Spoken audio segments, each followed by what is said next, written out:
Hi, and welcome to And So Much More. We are in back to school season.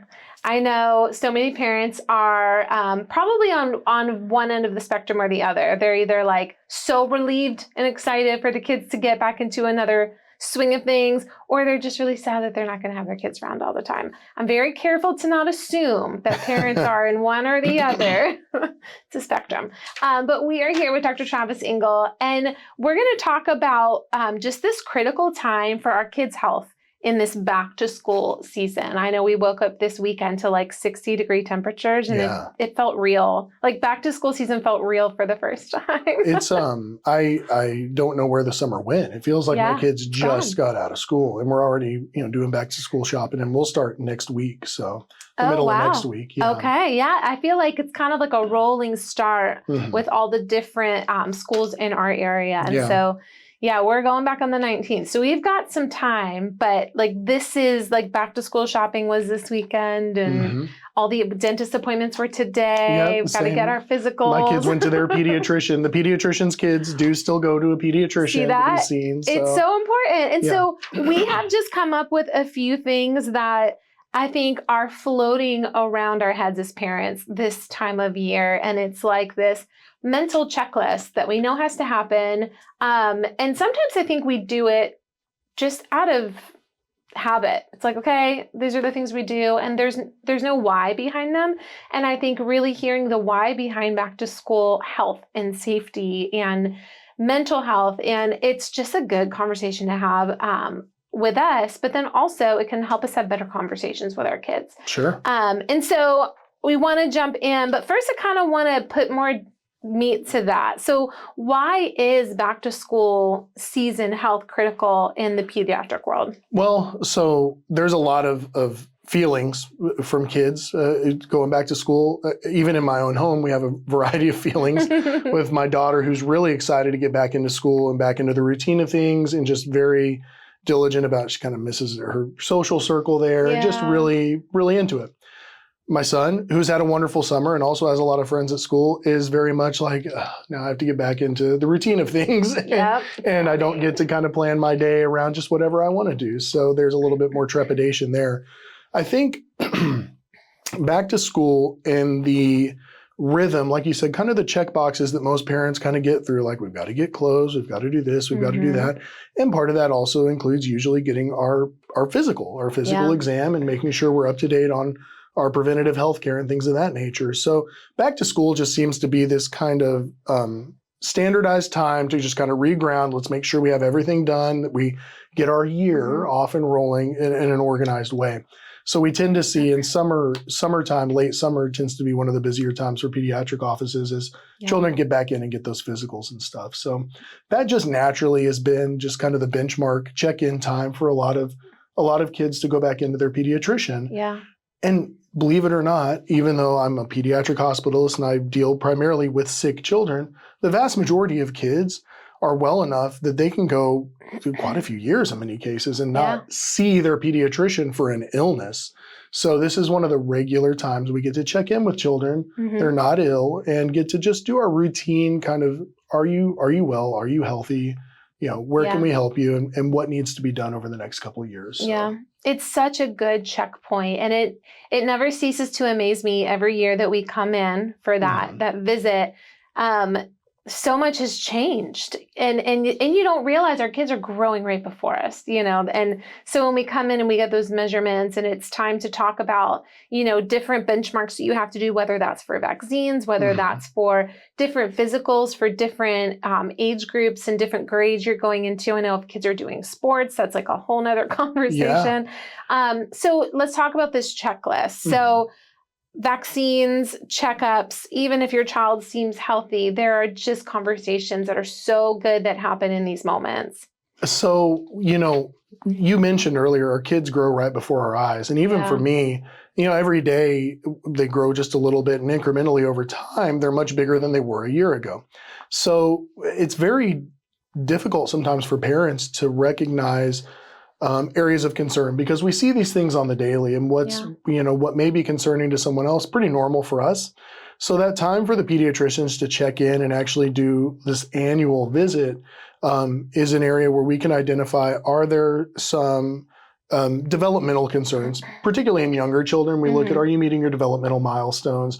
Are you where we would suspect you should be for speech, social and emotional development, reading, things of that nature. Also looking at vision and hearing too. Yeah. These things that, again, parents like, well, I have to raise my voice when I talk to my child a lot, but I thought they just weren't listening. And then the pediatrician kind of clues in. It's like, well, maybe let's make sure that our hearing is intact. You know, you may realize there's a little bit of a hearing deficit, or we may pick up on a visual deficit that maybe has been there for a while, but the parents just don't pick up on it because the child's really good at adapting, you know? Yeah. And these things, they happen.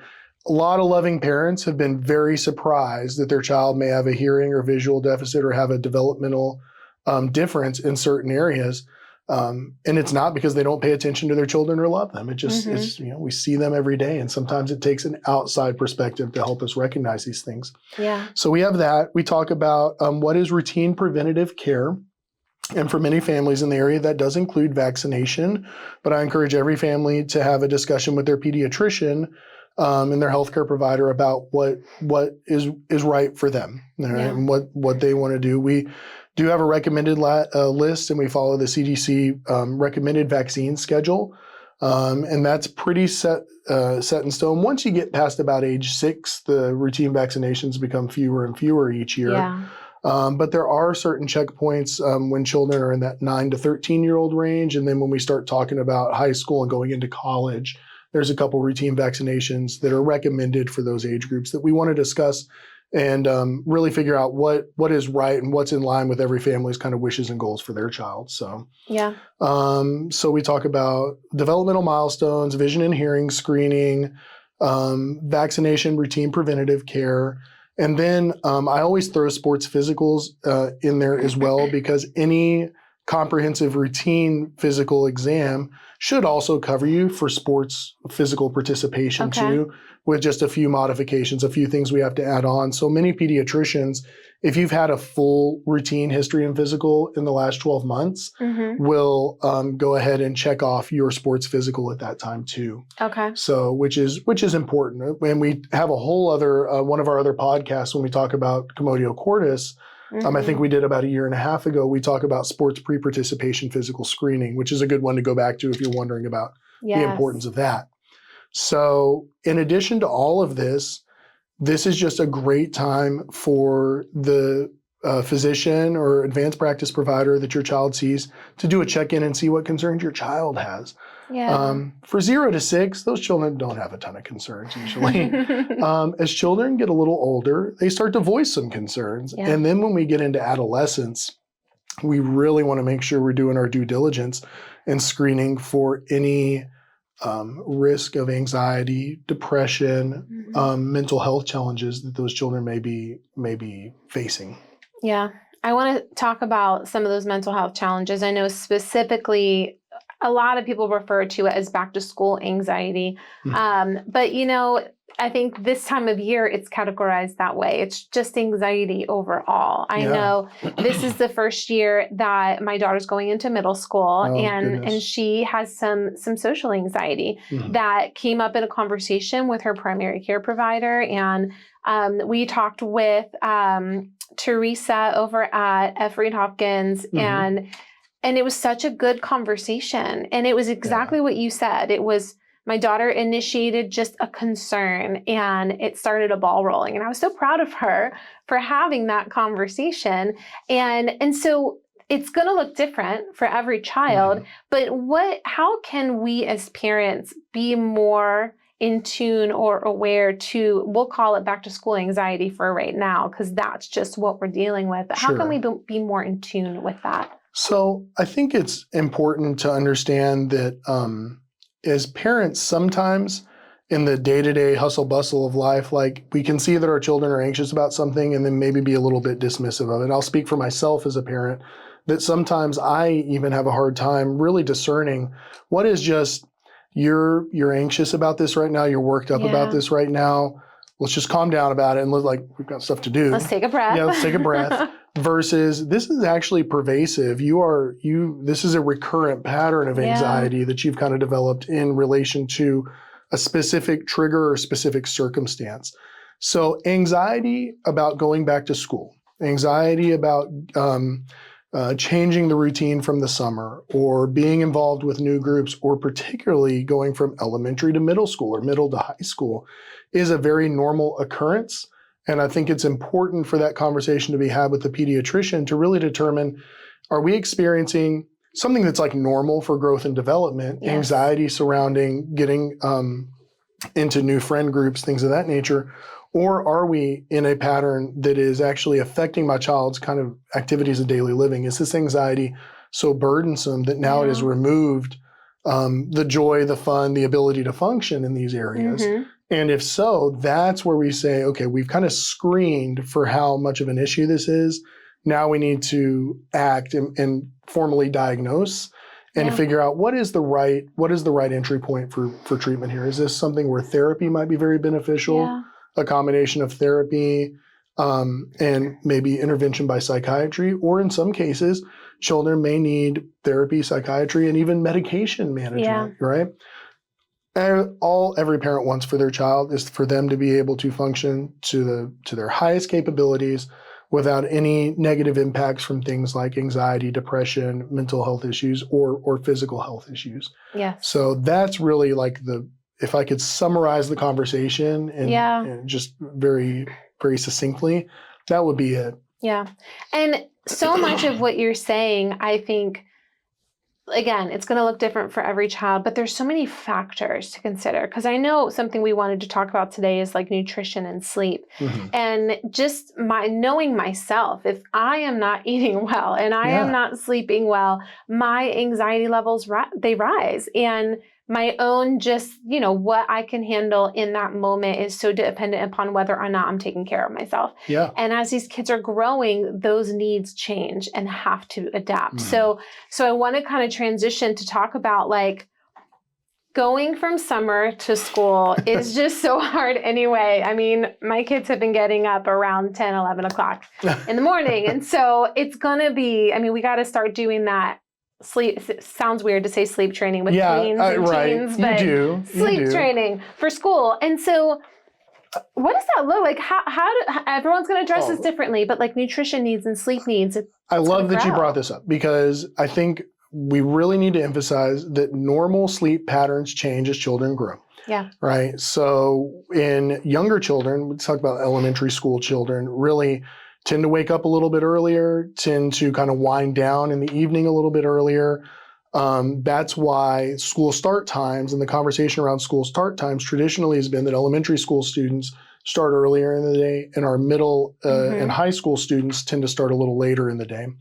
The circadian rhythm begins to shift for middle and high school students as they get a little bit older, and they tend to want to sleep in a little bit more. And regardless of what time they've woken up or what time they've started their day or what activities they've done, their typical wind down period is not until later in the evening. So this whole idea of, well, if we shift the day earlier for them, then they'll want to go to bed earlier is not true. No, their circadian rhythm is still set for them to wind down in most cases around that 9, 10, 11 o'clock at night. Now, this has been significantly impacted by the amount of access to screens and light that we're exposed to during the later parts of the afternoon and the evening.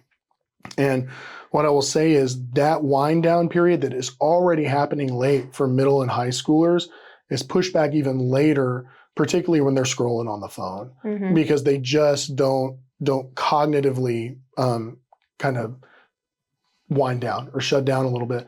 And we see this as adults. I guarantee you, any adult listening to this right now, you know that when you pick up the phone and you start scrolling as you're laying in bed, like that can significantly derail your transition into sleep. Yes. It happens. Look up and hours have passed. That's right. And you're like, and then what happens is children begin to build an anxiety about, gosh, it's 1 o'clock and I'm not asleep and I'm going to be tired. And I only have 4 hours left to sleep.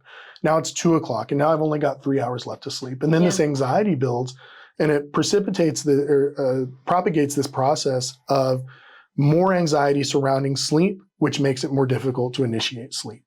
So this is a whole other podcast in and of itself, but I can't emphasize the importance, I can't overstate the importance of routine around the bedtime and later hours in the evening and how that promotes good sleep hygiene and transition into bedtime and adequate sleep in preparation for the morning. Yes, yes. So we were going to talk about this a little later, but I want to bump it up to right now. So appropriate screen time. Yeah. It's, I mean, I don't even know how to categorize that. Right. I mean, so this is the conversation we have too, is like screens are ubiquitous. Screens are all around us. Yeah. Screens are everywhere. Screens are pretty pervasive in schools too, right? Yeah. So how do we reconcile the fact that I tell my kid, no, you can't look on a phone. No, you're not allowed on the computer. And they're like, well, I was just forced to be on the computer for 6 hours in school. You know, it seemed to be okay then. Why is it not okay now? Yes. So technology use in school certainly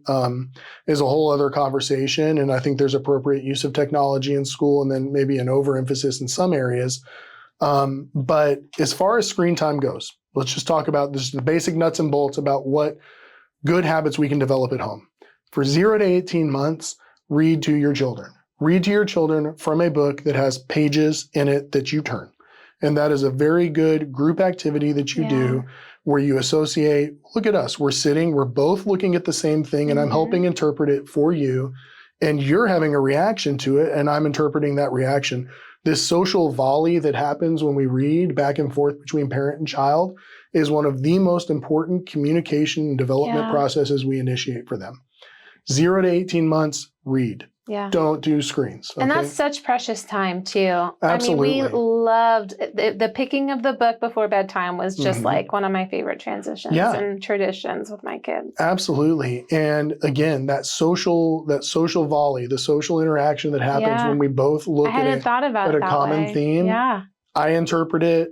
The child looks, they know what I interpreted, they interpret it. And it's a very important communication step that they have to learn. From 18 months to 2 years, screen time, and when I talk about screen time at this age, I really want to emphasize iPads, phones, personal size screens, we really don't recommend. If we want to sit and watch a show together for 30 to 60 minutes, where we both are into, not me looking at my phone while they watch a show, but we're both watching a show together. Okay, engaging together. And now we've gone from a book that we're having a social volley about to a show. Like, look at the dog running. Is that dog running fast or is that dog running slow? I love it. And that's such an enjoyable time because then your child's like, that dog's so slow. And then you have this really nice interaction. So again, now we're making observations about a show we're both watching together, we're both seeing. From 2 months to about 5 years, 1 to 2 hours of screen time, and that should be shared social screen time, not individual screen time. Again, not talking about a personal screen, but we're talking about watching a show on TV or something. Or if it is a personal screen, we are there together engaging on that screen, not me sitting you there while I go do another task. Yeah. I think, and I don't want to stray too much into personal opinion versus professional recommendation, but there is literature that supports that the more time parents spend on screens, the less time they have with eye-to-eye focused interaction where children watch your mouth, watch your eyes moving, watch your facial expression and how you convey emotion does impact their emotional development as they begin to learn, how do I express my emotion? If I can express my emotion quite well visually with facial cues and how I modulate and change my voice, that is more socially appropriate than when I'm mad about something or I want the attention. I have to really kind of catastrophically like convey emotion to be so noticeable that it distracts someone to break their time away from a screen. So there's a lot of research into this area, and I fully believe that we talk so much and we emphasize so much about appropriate screen time for children that we've really lost focus on conversation about what's appropriate screen time for parents. Yes. Because you're modeling it. Oh, 100%. Yeah. And any moment that I'm on a screen with my young child is a moment that I have not given them direct facial like contact and eye contact and shown them how do I convey emotion by smiling or by frowning, right? Or by looking confused or shocked, right? how do they learn these things?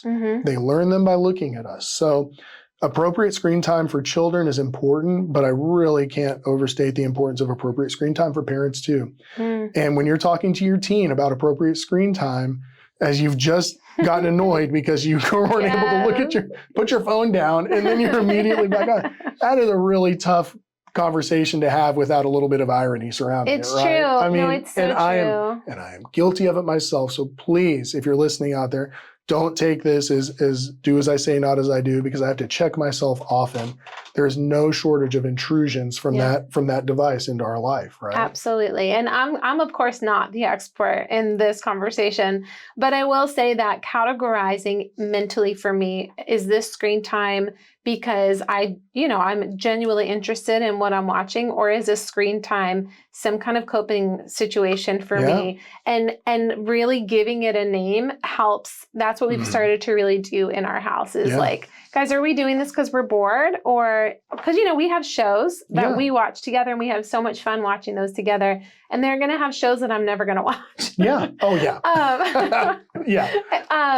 But I think something we've been really intentional about talking about is, watching something because you're bored, watching something because maybe you're upset and you just don't want to think about what's going on, and then watching something because you're genuinely interested in what it is, and having that category and be intentional about what you're turning on. So, just a real life example, because I find myself in those situations where I've just scrolled and scrolled and scrolled, and it's so good to just think about that. What kind of example am I setting for my kids? And I fully recognize that sometimes as parents, we just have to get by. Like I just need the next 30 minutes to be uninterrupted so that Especially I can finish very this young task. Ones. Yeah.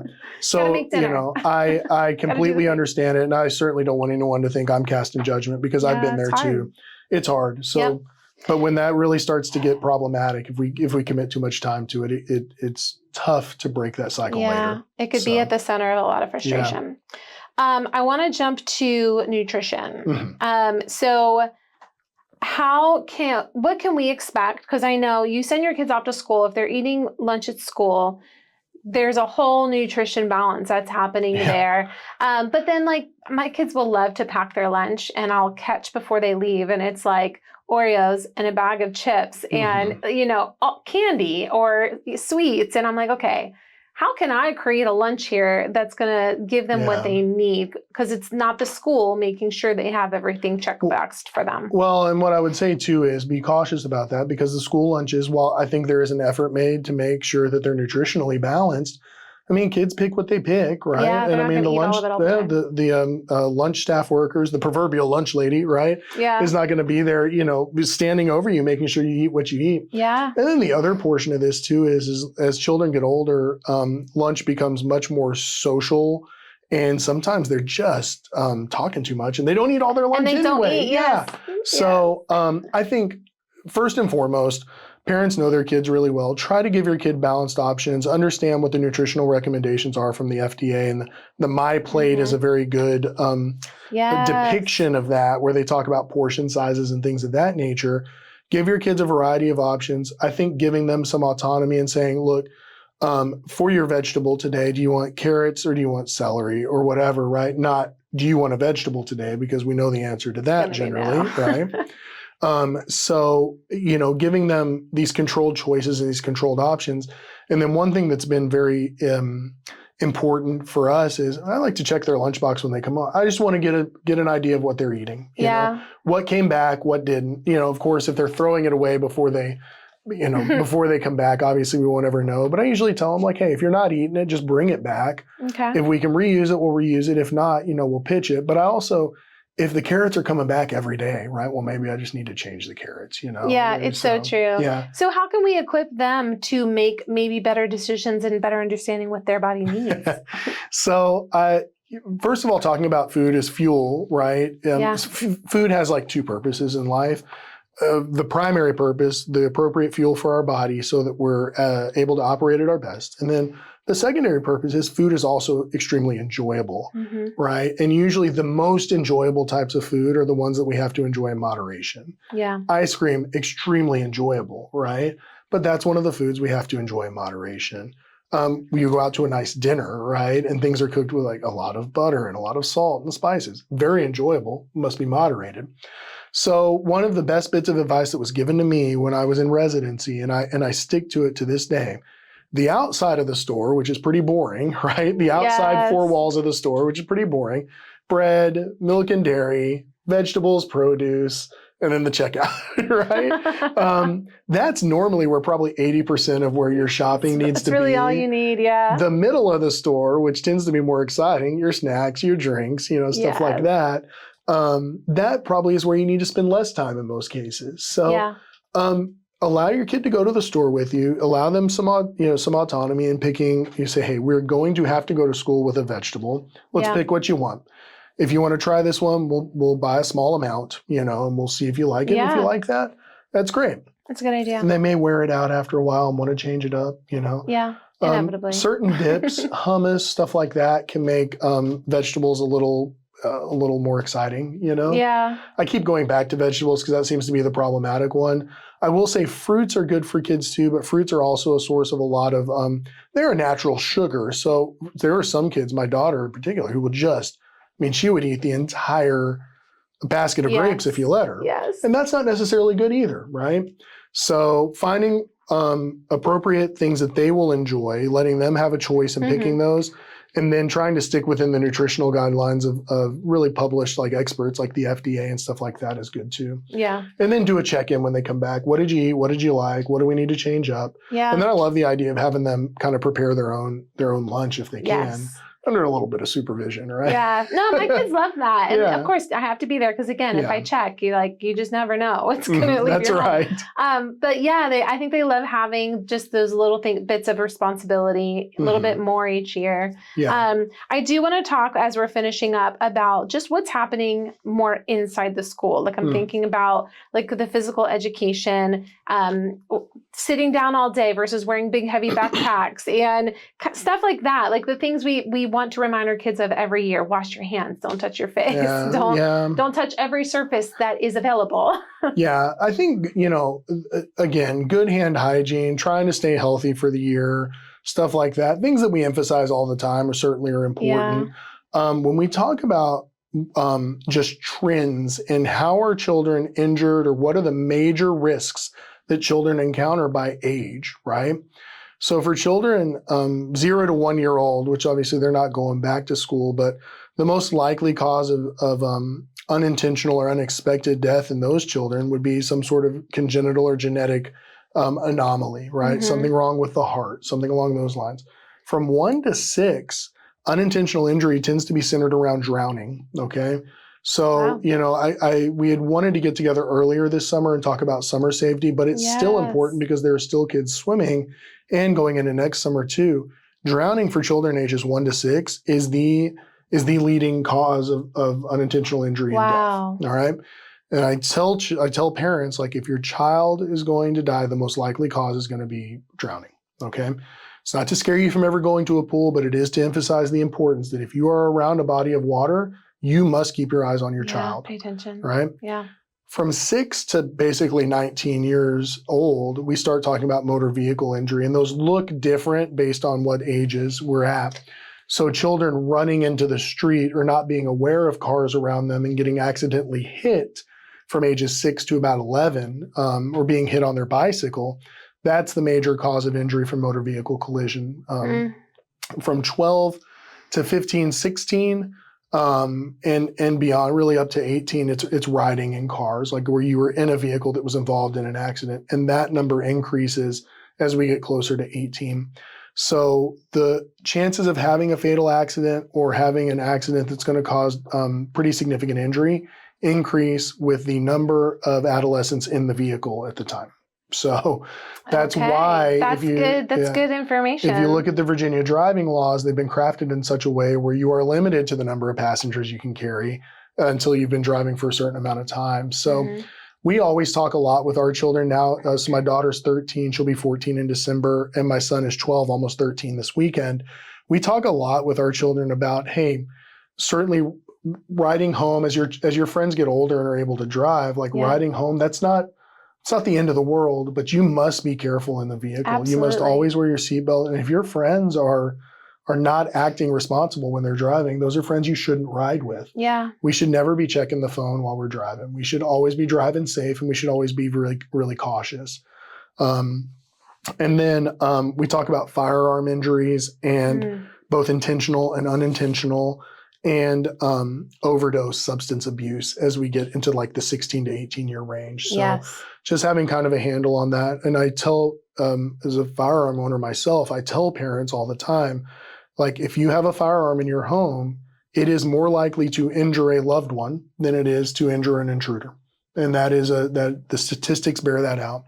So I don't say that as an alarmist, and I don't say that as someone who doesn't support owning firearms. Again, I grew up in Texas. I own quite a few. I tell parents that to emphasize the importance of understanding that a firearm in your home, when not kept properly secured, is more likely to injure a loved one than it is to injure an intruder. Yeah. And no one ever wants that to happen. Absolutely. Well, and I think about this time of year specifically when these friend groups are getting back together. And I know that we have tons of friends over constantly, especially like right at the beginning of the school year. Everyone's excited to see each other. And just being aware of who is in your home and what is in your home, and having those conversations with other parents, and, sleepovers and things like that. It's just, I'm so glad you brought up specifically firearms in the home, because I think that is a whole nother conversation. I remember the first time having a friend over for my son, a sleepover, and the mom asked if we have any firearms in the house. And I just respected her so much for asking that question. And it gave me a whole new, column for here's how we should be communicating with each other when we're inviting these kids in our home to a safe space. Yeah. And I think sometimes parents recoil, like, well, that seems a little bit like an invasive question or whatever. But honestly, if I'm asked that question, I say yes, and they're all secured in a safe and not accessible to the children, And I would love for the conversation to turn to like, I'm glad you asked, and I am a responsible firearm owner, and they're all secured, and I would make sure that that they're safely put up. Kids don't have any access to them. Yeah. Because at the end of the day, we all just want our children to be safe. So I would encourage people to engage in that conversation pretty open and honestly, and don't take it as it's certainly not a values judgment. It's just a question about keeping kids safe, I respected it and I welcomed it. And I think that, sometimes we operate from just a place of safety and just kind of an assumption that it's fine, we're having fun. And I think, just being very intentional, like you talked about age groups, be aware of where your kids are falling and what is maybe the biggest danger to them. My kids are going to be riding their bikes to school and being very aware of that route. And we've walked it a few times already, just kind of getting it in their minds and where to look for cars.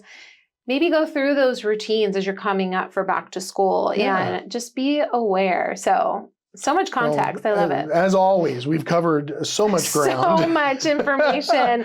So as we're closing up, what is one thing you feel like parents should prioritize? I know I always tell or one thing we haven't talked about that you're like, wait a minute, that we should mention this. Everything, all of it. Prioritize it all. So build some excitement around going to school. Yeah. Like, I understand, normalize the anxiety. And certainly don't be dismissive of it, but build some excitement and just understand, like, there are a lot of big feelings. Think about how you felt like if you're starting a new job and you're like, I'm going in, I'm meeting a bunch of new people, and I'm in a new environment. This is how kids are approaching that. So the earlier we introduce the conversation about, well, what are you worried about starting in school? Let's talk about that. We don't have to make it right. Sometimes that is what it is. Yeah. You're right. It is kind of makes you kind of nervous to meet new people. Yeah.